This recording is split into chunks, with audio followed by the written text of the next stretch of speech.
السلام عليك يا مولاي يا أبا عبد الله. السلام عليك يا حسين الشهيد.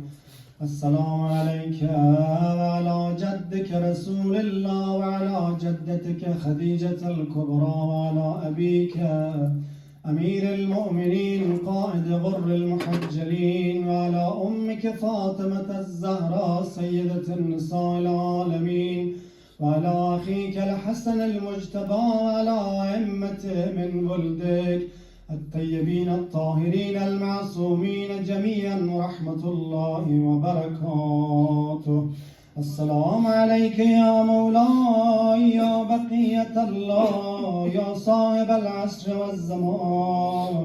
الأمان الأمان الأمان يا مولانا يا صاحب الزمان. تعجل ظهور مولانا صاحب العصر والزمان. بلند صلوات. اللهم صل على محمد وآله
بسم الله الرحمن الرحيم.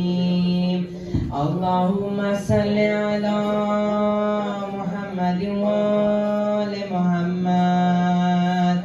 اللهم كن لوليك الحجة ابن الحسن صلواتك عليه وعلى آبائك في هذه الساعة وفي كل ساعة وليا وحافظا وكائدا وناصرا ودليلا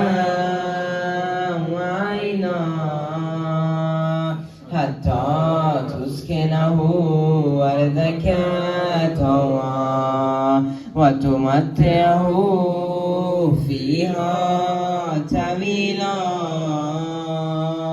برحمتك يا أرحم الراحمين. اللهم صل على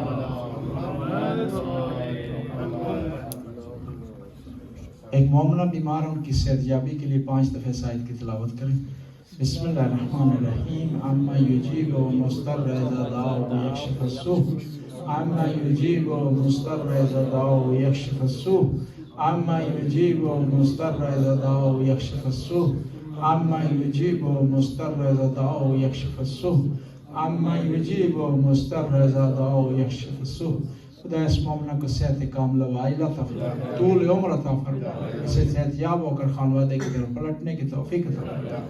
या अल्लाह हाज़रीन में जो मरीज़ हैं शिफाए कामिला व आजिला अता फरमा। अल्लाहुम्मा सल्लि अला मुहम्मद। अपने मरहुमीन मरहुमात के लिए अल-फातिहा माल इखलास से वस्सलावत।